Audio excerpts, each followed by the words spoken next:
Well, good afternoon, everyone. Welcome to the State Department. I want to begin by thanking our friends and colleagues, Foreign Minister Cho, Defense Minister Kim, for their partnership, for their friendship, and for the very good discussions we had today. And as always, it's great to be with my friend, my colleague, Secretary Austin. In 2021, the two of us made our first foreign trip together, and we visited Seoul, as well as Japan. This was our first overseas trip, and the first 2+2 of this administration. I just got back from another trip to the Indo-Pacific a couple of weeks ago, which by our count was my 20th trip to the region since the start of this administration. But with the Republic of Korea, over the last three and a half years, we've strengthened our alliance, we've modernized our alliance, an alliance that for 7 decades has advanced peace, prosperity, and stability on the Korean Peninsula, in the Indo-Pacific, and increasingly around the world.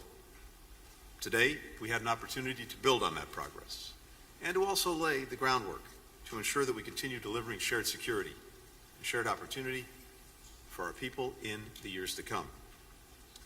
Now, one of the things that we emphasized today was a reaffirmation of the United States' ironclad commitment to the ROK security, and that includes through extended deterrence. That's especially important in light of the ongoing provocations coming from North Korea, including another ICBM launch just yesterday. We condemn it in the strongest terms. The latest launch of many and other provocative actions that it's taken. Flagrant violations all of multiple UN Security Council resolutions. All countries should be demanding that the DPRK cease these destabilizing actions. We are closely consulting with our partners and also with Japan. In fact, Foreign Minister Cho and I were on the phone early this morning with our Japanese counterpart, and we will be focusing, as always, on this in the days to come, including the actions we'll take in response. All of this reinforces why we have to remain focused on maintaining peace and stability in the Indo-Pacific and on the Korean Peninsula in particular, even as we work with European partners to respond to the DPRK's deepening security relationship with Russia. We now assess that there are some 10,000 North Korean soldiers in total in Russia.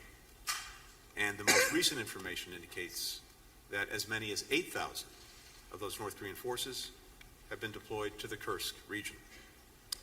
We've not yet seen these troops deploy into combat against Ukrainian forces, but we would expect that to happen in the coming days. Russia has been training DPRK soldiers in artillery, UAVs, basic infantry operations, including trench clearing, indicating that they fully intend to use these forces in frontline operations. Should these troops engage in combat or combat support operations against Ukraine, they would become legitimate military targets. Now, one of the reasons that Russia is turning to these North Korean troops is that it's desperate. Putin has been throwing more and more Russians into a meat grinder of his own making in Ukraine. Now, he's turning to North Korean troops, and that is a clear sign of weakness. Russia's been suffering some 1,200 casualties a day in the east, more than at any other time during the war. And with the deployment of these North Korean troops to Russia and now to the front lines, this is the first time in 100 years that Russia has invited foreign troops into its country. Our two sides today discussed a range of options in response, and we're closely coordinating with allies and partners, particularly our European partners. We're continuing to surge security assistance to Ukraine, the United States, and we'll announce more in the coming days. What we're also seeing underscores the indivisibility of security between the Indo-Pacific and Euro-Atlantic theaters, something that is clearer and clearer to all of our allies and partners in both Europe and the Indo-Pacific. It's reflected in South Korea's growing partnership with NATO, as well as its support for Ukraine, providing generators, humanitarian assistance, and we've discussed what more the Republic of Korea may do in the future. But in all of the conversations that I've been having with partners in both Europe and the Indo-Pacific, increasingly, we see a focus on the indivisibility of the security. With regard to China, we discussed the need to responsibly manage our competition with the People's Republic of China. We agreed that China should do more to curb the DPRK's provocative actions and to stop support for Russia's defense industrial base, which is helping to perpetuate the conflict and the aggression by Russia in Ukraine. In the face of China's unlawful maritime claims in South China Seas, we remain committed to upholding freedom of navigation and freedom of overflight. We also underscored the importance of maintaining peace and stability across the Taiwan Strait. Even as we address these security challenges, we're also working together to expand our economic cooperation in ways that are having clear, direct, and powerful benefits for people in both of our countries. South Korea is now America's #1 source of foreign direct investment. And this is really worth reflecting on, because foreign direct investment may be the best measure of trust and confidence, because you don't make these investments unless you believe in the future of the country that you're making the investments in. So it's a powerful gauge of the confidence that South Korea has in the United States. And more broadly, we are the #1 recipient of foreign direct investment in the world. Again, a very powerful indicator the way the world sees the United States. Thanks to the CHIPS and Science Act, thanks to the IRA, since 2021, Korea's companies have pledged to invest $140 billion in the United States, and that will help create some 100,000 jobs. And those jobs will be in the industries of the future. We're now Korea's second largest investor. Together, we're advancing a shared economic vision for the Indo-Pacific and actually for the world. These goals are bolstered by growing trilateral cooperation with Japan, building on the historic Camp David summit that President Biden convened and hosted. And we look forward to another trilateral summit at the earliest opportunity.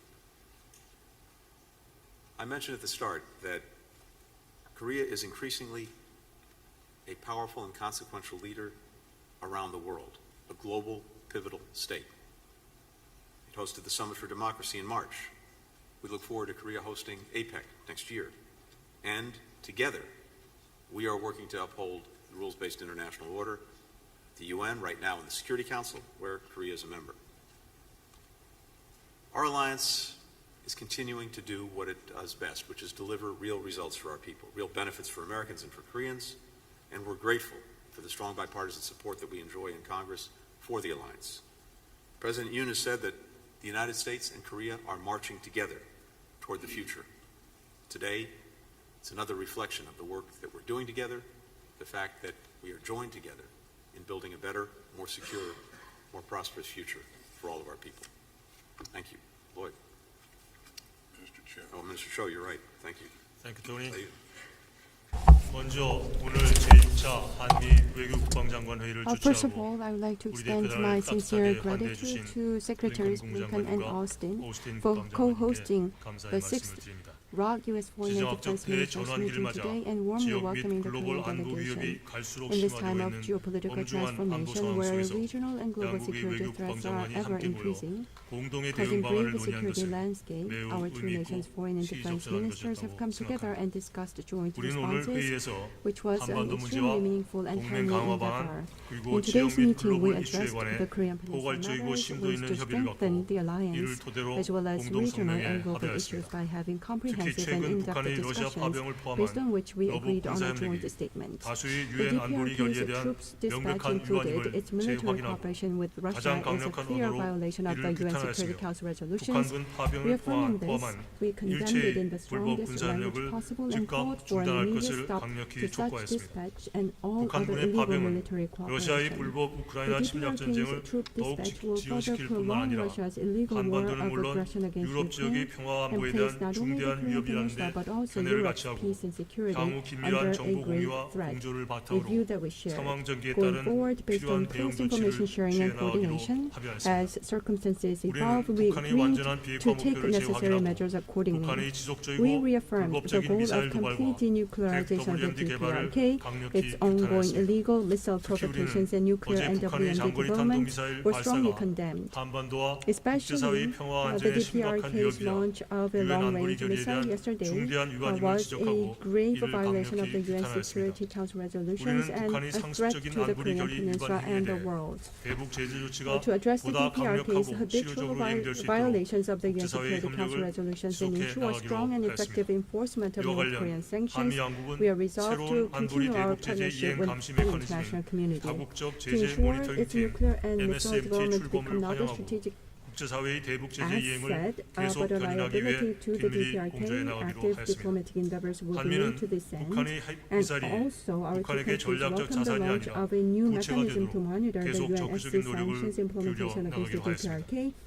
The 우리는 multilateral 윤석열 sanctions 대통령의 monitoring 8.15 team. 통일 독트린에 대해서도 협의를 We also 가졌으며 had discussions on 미국은 President 자유, 평화, Yong-hyun's August 번영의 통일 15th 한반도 unification 시대를 위한 doctrine 윤 and for his 대통령의 vision 비전에 of 대한 realizing a 지지를 free, peaceful and 재확인하였습니다. prosperous Korean peninsula 우리는 that's 또한 reunified. 작년 4월 The U.S. 윤 대통령 reiterated 국빈 its 방미 시 support. 발표된 Last 역사적인 April, 워싱턴 President 선언의 Yoon's 후속 state 조치를 visit to the 통해 U.S. 가일층 unveiled 강화된 the historic 확장 억제 Washington 협력을 Declaration. 기반으로 Its 핵 follow-up 기반 measures 동맹을 have further 흔들림 없이 strengthened extended 발전시켜 deterrence 나가기로 cooperation, 하였습니다. based on which we 미국은 also agreed to 한국에 대한 steadfastly 확고한 develop a 확장 억제 nuclear-based 공약을 alliance. 재확인하였으며 The U.S. reaffirmed 양국은 its 한국에 unwavering 대한 extended 북한의 deterrence 어떠한 핵 commitment 공격에 to the 대해서도 ROC.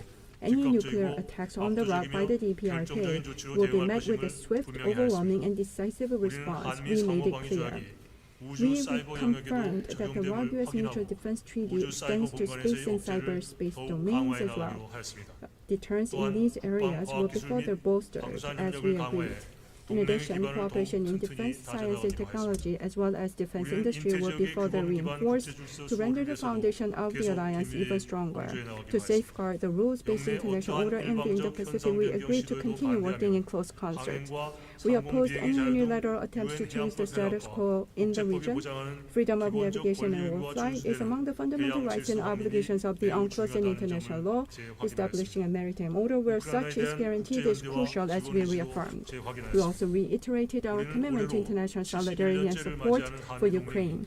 Now, in its 71st year, the ROC-US alliance, rooted in democracy, human rights, rule of law, and other core shared values, and unwaveringly trusted by our people, remains stronger than ever. Sharing this view, we agreed to further broaden and deepen the alliance by convening regular ROC-US foreign and defense ministers meeting going forward. Such regularization of the 2+2 meeting would ensure that the ROC-US alliance, as one of the most successful alliances, engaged in more institutionalized and substantive cooperation. Thank you, Secretaries Blinken and Austin, once again. Minister Kim, Foreign Minister Cho, it's great to have you with us here in Washington. Today's meeting has once again demonstrated the importance of our ironclad alliance. Yesterday, Minister Kim and I discussed ways to strengthen and modernize our alliance's combined defense posture. And in today's 2+2, we talked about evolving our alliance into a comprehensive global partnership. So let me touch on 3 key points. First, we agreed today to further enhance our interoperability and strengthen our extended deterrence. Our countries are deepening our nuclear and strategic planning efforts through the Nuclear Consultative Group. And we're increasing the regular deployments of U.S. strategic assets on the Korean Peninsula. We also affirm that attacks in space or cyberspace that clearly challenge the security of the alliance could lead us to invoke Article 3 of the Mutual Defense Treaty. So to improve our awareness of threats in the space and cyber domains, we're enhancing our interoperability and information sharing. Second, we're expanding the cooperation between our defense industrial bases. That includes the U.S. Navy's certification of ROK shipyards to maintain, repair, and overhaul U.S. Navy ships. And that will help keep our alliance resilient. and it will help ensure that we have the capabilities to deter potential foes and, if necessary, prevail in conflict. Third, and finally, we're continuing to advance our defense ties with our regional allies and partners, especially the historic growth of trilateral security cooperation among Japan, the ROK, and the United States. Our robust partnerships, especially with Japan and the ROK, let us share information, assess threats, and craft thoughtful responses, just like last night when the DPRK conducted its latest irresponsible missile test. And across the Indo-Pacific, we're working to strengthen maritime security and to bolster interoperability through multilateral exercises.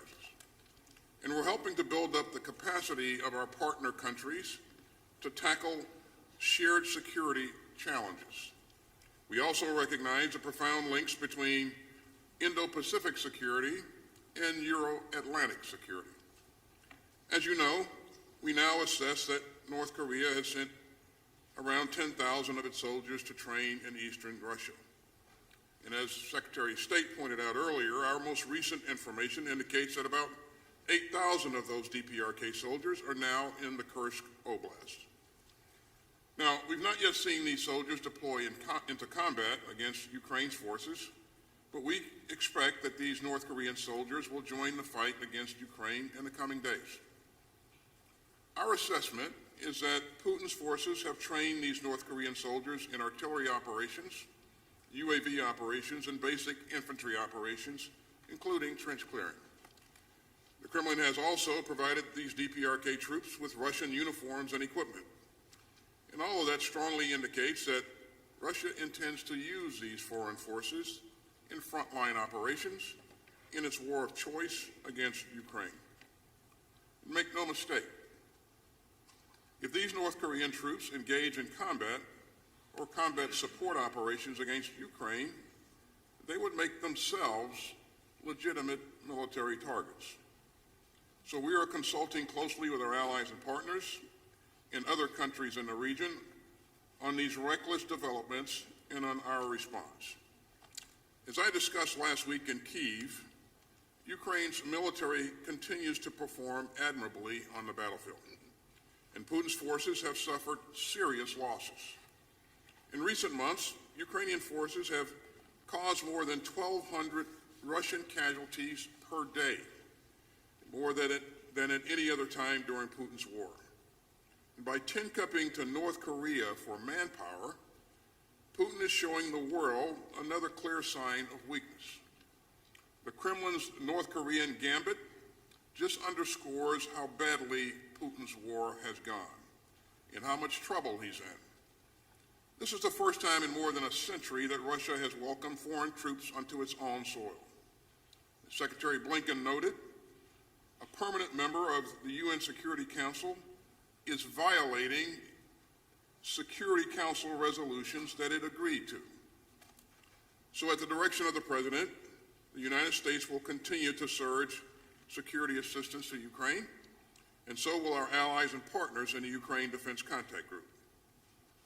That includes artillery and air defense, armored vehicles, munitions, and other crucial capabilities. The United States will announce additional security assistance for Ukraine in the coming days. And in our meetings yesterday and today, we discussed with our ROK allies how we're going to work together with our allies and partners to respond to this dangerous and destabilizing escalation. We're also closely tracking other bullying by the DPRK, Russia, and the People's Republic of China. And that's why the United States and the ROK are working so closely with our partners to stand up to coercive destabilizing actions in both the Indo-Pacific and the Euro-Atlantic. Our work together is central to ensuring peace and stability and to enhancing deterrence. Foreign Minister Cho and Minister Kim, thanks for your leadership and your commitment to this proud alliance. Minister Kim, over to you.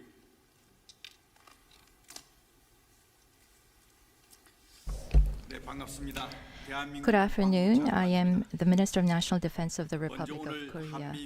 First, I'd like to thank Secretary of State Blinken and Secretary of Defense Austin for hosting the raucous Foreign and Defense Ministerial and for your warm reception of the Korean delegation. The international community today is faced with complex challenges which threaten peace and security, and we are in the most stern security environment since the Cold War.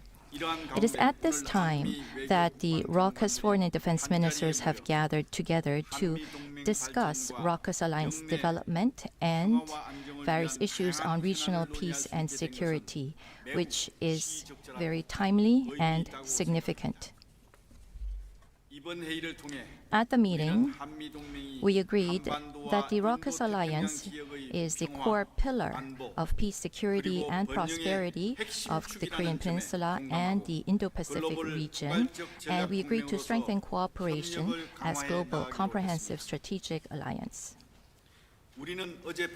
On North Korea's ICBM launch yesterday, we denounced this with one voice and urged North Korea to abide by the UN Security Council resolutions. Also, on the escalating North Korean nuclear and missile threats, we agreed to continuously strengthen cooperation on deterrence and response. On North Korea's deployment of troops to Russia and illegal military cooperation with Russia, we denounced this with strong words and strongly urged the immediate withdrawal of North Korean troops.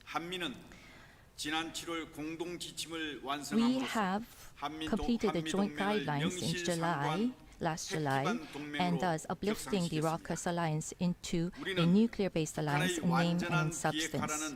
We reconfirmed our common goal of the complete denuclearization of North Korea, and based on historic joint guidelines, we agreed to continuously strengthen the implementation of extended deterrence. The U.S.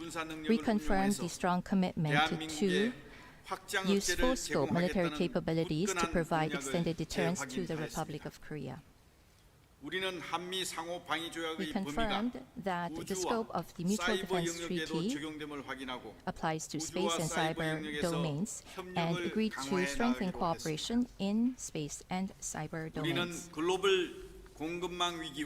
To respond to new challenges, including global supply chain crises and advanced technology competition, we concurred that we need to evolve into a science and technology alliance and agreed to strengthen cooperation in defense industry and defense science and technology. We concurred on the importance of upholding rules-based international order in the region and on enhancing cooperation with other value-sharing countries.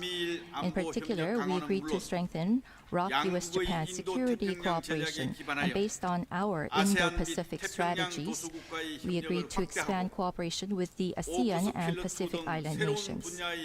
And in new areas of cooperation, such as AUKUS Pillar 2, we have agreed to create synergy. The meeting today, we assessed, is a cornerstone for developing the raucous alliance into a global, comprehensive strategic alliance. And we will closely cooperate for peace, security, and prosperity on the Korean Peninsula and in the region. 같이 갑시다. We go together. Thank you.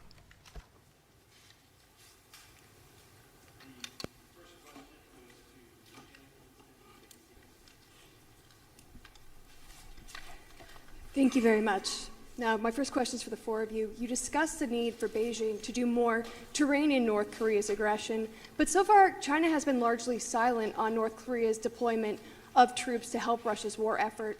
What do you make of this silence?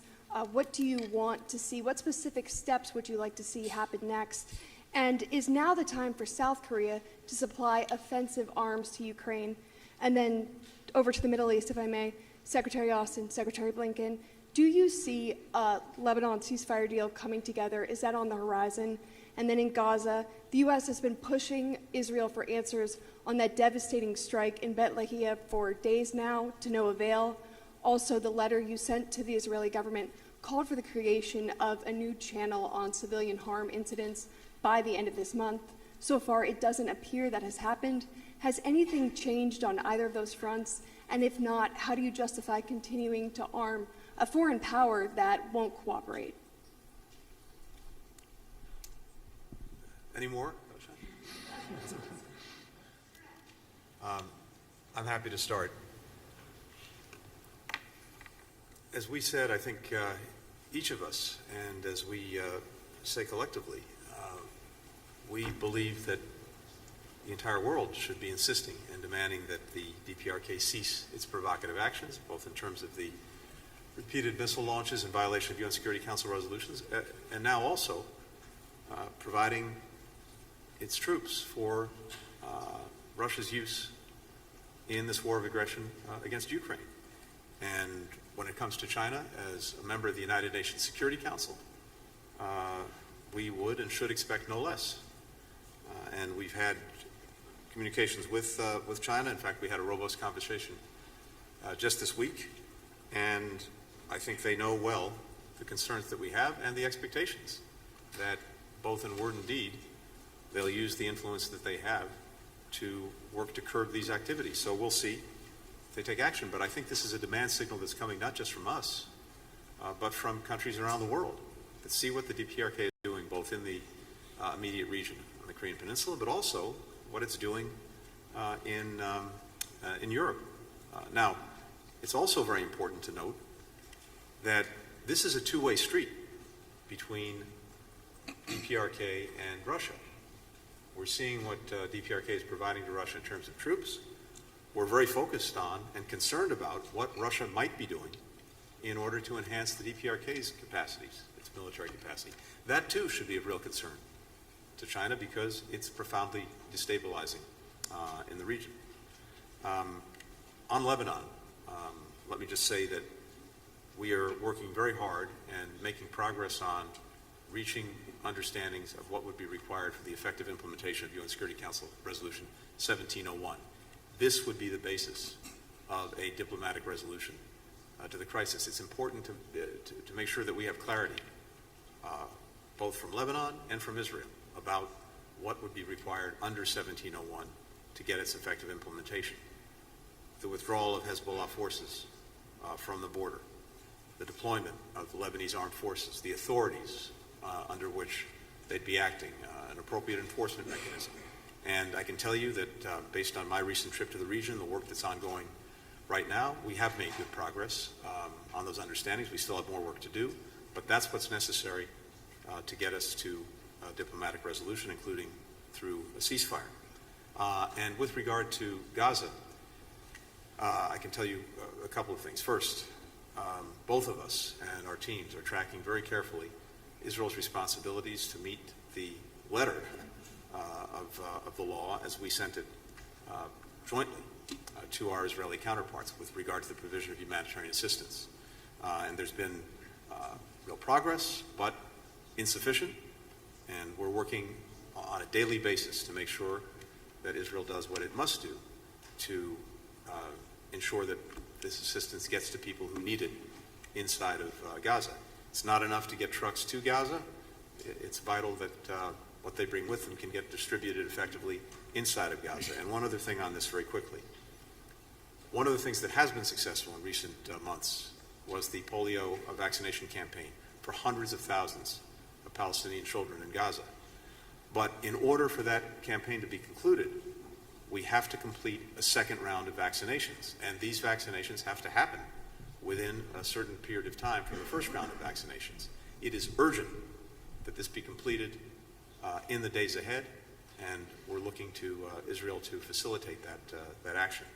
And then finally, sorry for going on so long, for many months, Israel's made clear that the strategic objectives that it had in Gaza in making sure that October 7th and the horrors of October 7th could never happen again were the effective dismantlement of Hamas's military capacity, its organized military capacity, and the elimination of the leaders who were responsible for October 7th. So, both of those goals have been achieved. And the focus now must be on ending the war, and in the meanwhile, making sure that people who need the assistance for food, for medicine, and other basic humanitarian needs get the assistance that they need. So with respect to the PRC in this latest development with DPRK troops in Russia, we're speaking to countries throughout the region about this alarming development, and that includes, as Tony pointed out, it includes the PRC. And I would refer you to the PRC for their position, but if China is serious about its desire for de-escalation, it should be asking Russia some hard questions at this point, and whether it intends to broaden this conflict by this kind of behavior. And so we'll continue to work with allies and partners, and make sure that we're doing the right things in terms of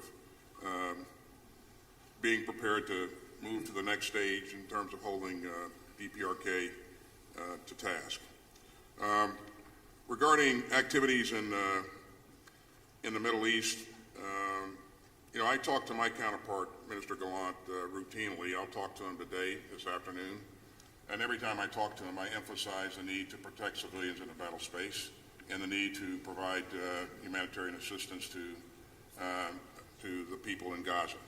And as Tony pointed out, they have made some progress recently. We want to see them do much more, and we'll continue to emphasize that as we engage in the future. And again, we're hopeful that we will see things transition in Lebanon in a not too distant future. I think there's an opportunity for that to happen, but it's left to be seen when that will happen. But we'll continue to press to make sure that it happens sooner versus later. 네, 지금 최근의 진전 상황에 대한 중국의 입장에 대해서 Regarding China's stance on the recent developments and what kind of measures that we will be asking 군사 협력과 for 또 towards China, 북한의 러시아 파병 문제에 대해서 concerning 중국은 the 상당히 military 대외 입장 표명에 cooperation 있어서 between Russia and the 신중한 DPRK 자세를 and 취하고 the troop 있습니다만 dispatch to Russia. 속으로는 상당히 China 불편한 has been 현장일 reticent 것으로 about 저희들은 making 추측을 하고 its 있습니다. position known, but I 중국이 believe 분명히 that 할 수 있는 역할이 it is 있다고 finding 보기 it 때문에 very uncomfortable, the whole situation.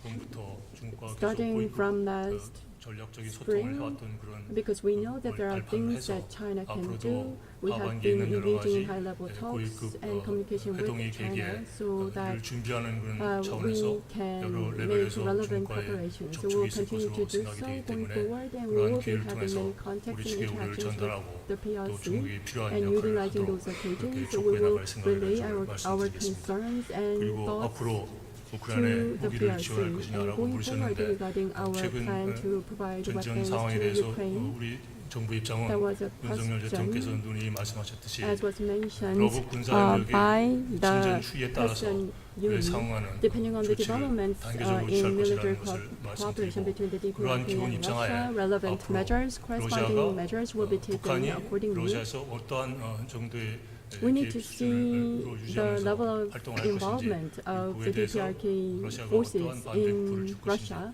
그러한 and we 내용들을 also need to 살펴가면서 watch what kind of quid 상황하는 pro quo 조치를 취할 것이라는 the 것을 DPRK 말씀드리고 will be receiving 어떤 from Russia. 상황을 So we'll have to 예단해서 watch that 구체적인 before making a 조치를 decision as to 취할 the 것이다라고 하는 것을 weapon 밝히는 support 것은 that we will be 바람직하지 providing 않다고 to 생각을 합니다. Ukraine. So we're not in a position to share the specifics.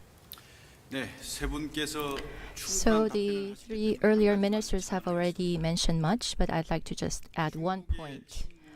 On the silence of the PRC, 중국은 아직까지 침묵을 China still continues to be 지금 이제 silent. 관망을 하고 있다고 보는 게 정확하겠죠. I think the more clear assessment is that it is watching and waiting, and if the situation worsens, at one point, China, either as a mediator or any other role, may be intervening. So when the situation worsens, there will be a point when the interests of China will be violated, and it is at that point that China will begin to play a certain role.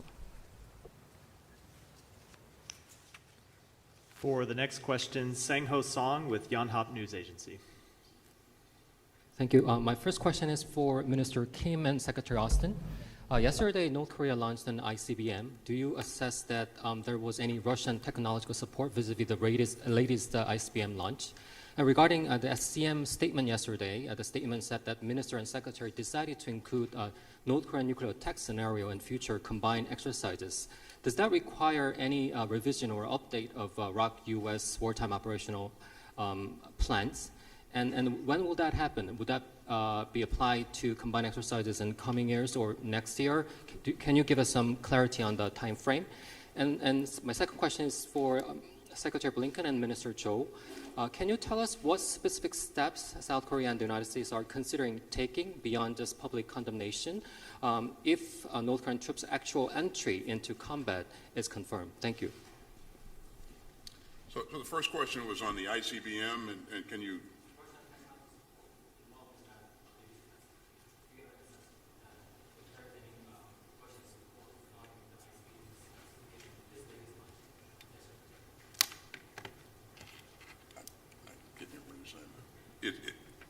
Do you have any assessment indicating that there was any Russian technological support regarding the ICBM launch this week? Thank you.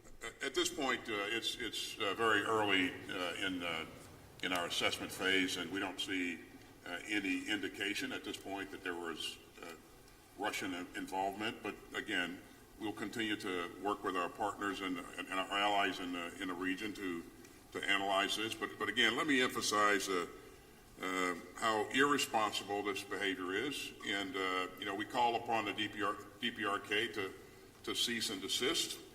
It's potentially destabilizing, and again, it violates the UN UN sanctions. So,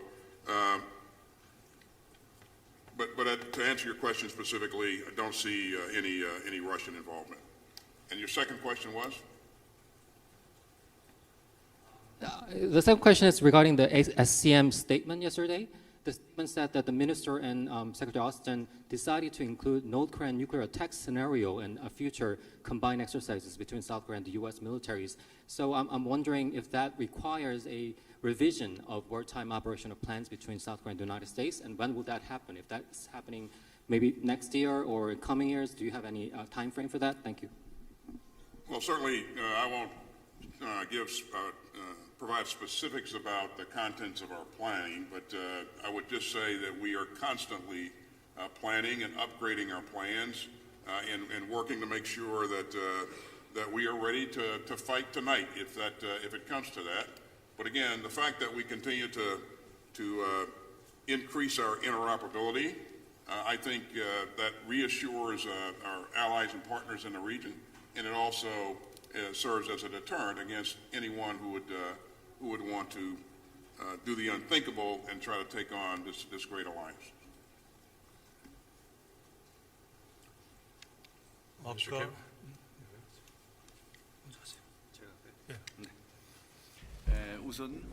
Firstly, 첫 번째 질문과 관련해서 on the first question ICBM 발사와 관련한 on 러시아 North Korea's 기술 ICBM 지원이 launch, 있느냐, was there 이것은 a 지금 현재 technical support 확인되지 from 않고 Russia? 있습니다. That has not been 그리고 confirmed at the moment. 예측하기는 And what 러시아 we 기술이 predict is that 하는 근거는 없다. there is no 그렇게 evidence that 답변드릴 수 Russian 있겠습니다. technology support 두 was 번째는 provided. 이제 핵 사용 시나리오에 의한 Secondly, 훈련을 한다고 so 했는데 combined 작게 반영 여부에 대해서 exercises based 질문하셨습니다. on North Korean 모든 nuclear 군사 훈련은 작전 capabilities. 계획에 In all 작게 of 기초로 해서 the 시나리오가 작성이 되고 operational plans, 또 그 it is 작게 based on 기초에서 strategy, and based on 시행이 the 됩니다. strategic 어떤 것으로 plan, 여러분들께서, implementation happens. And so that is 가름하시면 how 될 것 we 그리고 proceed 이것은 with our 가장 빠른 시간 exercises. 내에 시행될 And 것이다. it will be implemented 이렇게 as 이해하시면 soon as 좋겠습니다. possible. 네. So I think that is as far as I can say. 아까 그 공개적인 한미 양국의 공개적인 규탄 발언 이외에 Other than the public condemnation between our two nations, what specific actions are we considering? That was the question. At this point, strategic communication towards the international community, especially tailoring our messages to different groups of members of the international community, and the coordination of independent sanctions are on our minds, and we will consider the full breadth of possible scenarios 조율을 for 말씀드리는 making 것이고 considerations as to the 구체적인 options 어떤 액션이 to 취해지는 take. 것은 Regarding the 어떤 specific 노부 measures and 군사력의 actions to be 구체적인 taken, 액션이 we'll have 우리에게 to see the 확인이 됐을 specifics 경우에 of 그에 따라서 military cooperation 하나하나 between 대응 the 조치를 취할 DPRK 것이라는 and 점을 Russia. 말씀드리고 Once 싶습니다. that's confirmed, we will take actions accordingly. Yeah, and I can only reinforce what the Foreign Minister said. We'll, of course, consult closely with allies and partners. We see North Korean troops enter into combat. As both Lloyd and I have said, that makes them legitimate military targets, but we'll be consulting with allies and partners on any additional steps and any additional measures we may choose to take. For our part, for the United States, as I mentioned earlier, you'll be seeing additional security assistance heading in the direction of Ukraine very soon, to be announced in the coming days. And throughout these months, we will be with more than 50 countries, continuing to strengthen and build support for Ukraine's defense with everything that it needs to effectively defend itself, as well as continuing to put pressure on Russia and to deal in many other ways with the ongoing aggression. For the next question, Noah Robertson with Defense.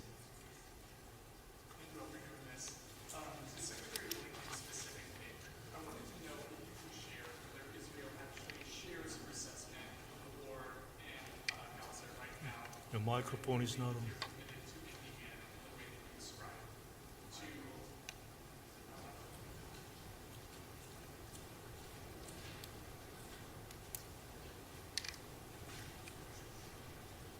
Can you hear me?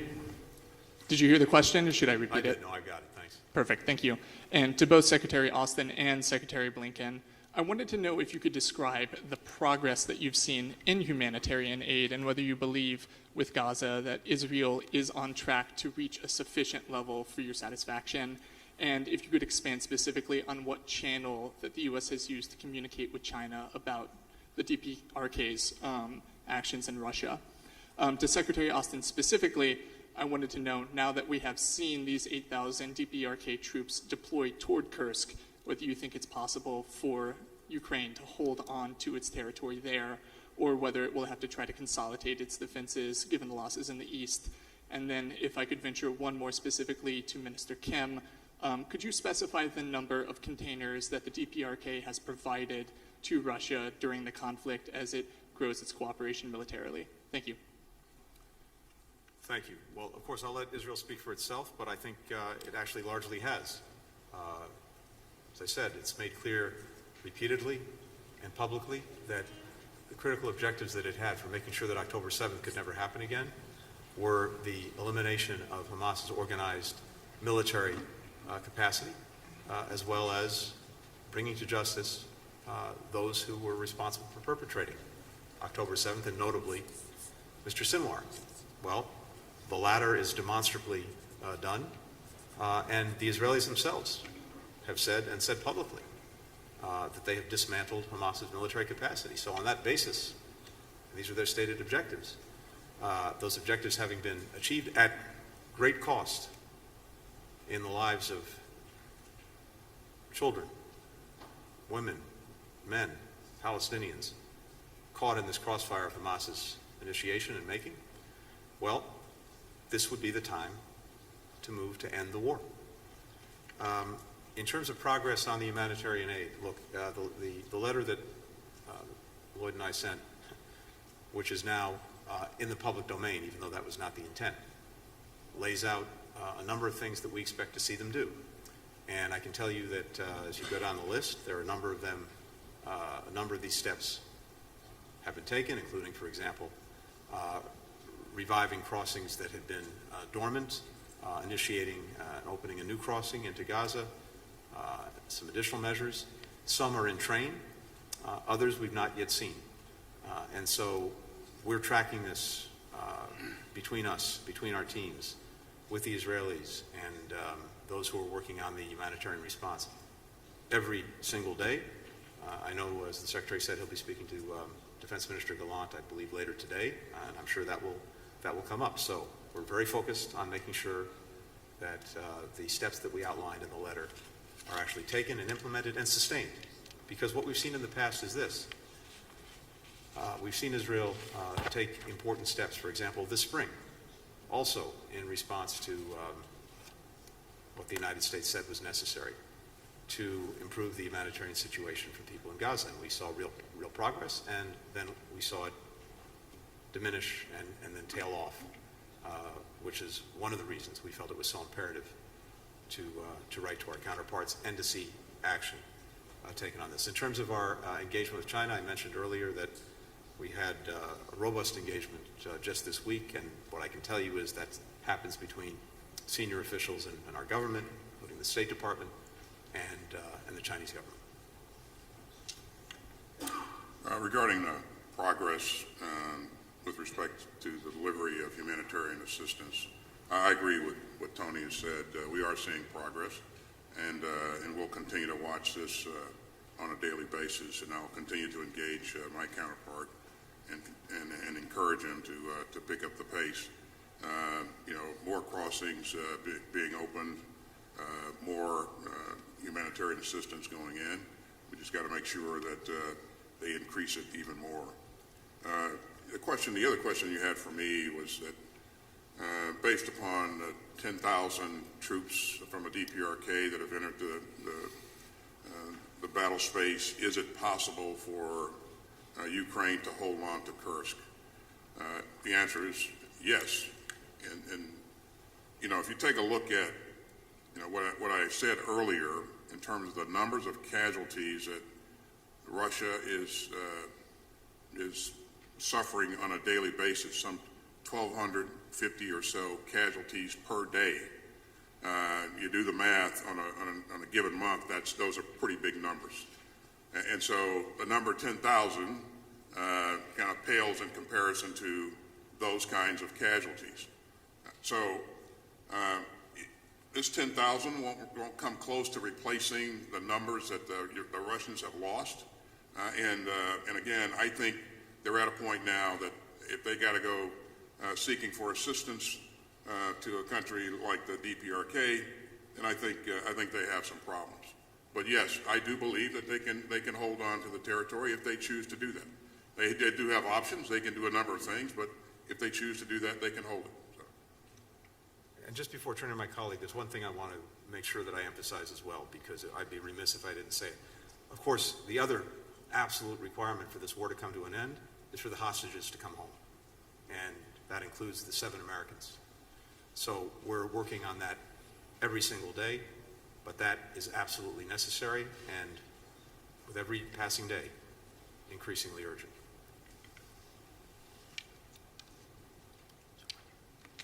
네. 그 북한이 러시아에 On 지원한 그 North 포탄은 Korea's 수백만 발 munition support to 정도로 생각하시면 되겠습니다. Russia, it 이 will be 수백만 in the 발이 hundreds of 200만 발, thousands. 100만, 100만 발, 200만 발이 아니고 It's not 1 million or 1000만 2 발에 million, 가까운 but it's 수백만 close 발로 to 이해하시면 되겠습니다. tens of millions 그리고 of 미사일은 한 munitions, 1000여 발 and 정도 missiles will be about 현재 1,000. 지원된 것으로 파악하고 Over 있습니다. 1,000 missiles have been provided. And for the final question, Min Suk Lee with Chosunilbo. Thank you. My first question is to Secretary Austin. Has there been any new U.S. intelligence or assessment of what Russia might offer North Korea in exchange for deploying over 10,000 troops, whether in the form of military aid, advanced weapons technology, or economic support? And to Secretary Blinken, as DPRK's nuclear and missile programs have become increasingly advanced, U.S. officials have been mentioning the interim steps to engage with North Korea, which raised some speculations about whether the U.S. is poised to employ a policy shift. There was no phrase denuclearization in the joint statement released yesterday after the SCM. So is the U.S. moving the focus of its diplomacy from the pursuit of complete denuclearization of the North Korea to one of deterrence? Thanks. 다음은 조태열 장관님, 김용현 장관 두 분께 공통적으로 Next, my 드리는 question 질문입니다. is for Ministers 김 Kim Yong-hyun 장관님은 and 전날 Cho SCM 회견에서 Tae-yul. 북한이 러시아의 Minister 전술 Kim 핵무기 및 yesterday, ICBM 고도와 you talked about 원자력 enhancement 잠수함 of 등 첨단 군사 ICBM, 기술을 요구할 and 가능성이 높다고 there's a 하셨습니다. possibility that North 이런 Korea 정황이나 asking for 움직임이 advanced 실제로 technology from 포착되는 게 Russia. And so, do you 있는지요? have any signs that 그리고 this 이런 is actually happening? 우려가 가시화될 And 경우 if 우리 this 정부는 어떤 concern 대응을 is 하고 있는지, visualized, comes to 그리고 이를 막기 위한 fruition, 방안은 what 어떤 will the 것들이 Korean 논의되고 government 있는지 do 말씀 as a 부탁드립니다. response? And what are the preventive measures that we can take? In terms of what the DPRK may be getting in return for its provision of 10,000 troops. That's unknown at this point, but as you look at things, you would guess that technology would be at the top of the list, and that's, again, one of those things that could be and will be destabilizing depending on what kind of technology we're talking about. Financial assistance, and you can go down the list. And certainly, DPRK stands a chance of gaining in this exchange here. This is something that we're going to have to continue to watch very, very closely. It will potentially embolden them to do more of the kinds of things that we've seen them do here recently, especially the kinds of things that we saw yesterday with the launch of an ICBM. And our policy remains what it has been and will remain, which is the complete denuclearization of the Korean Peninsula. 네.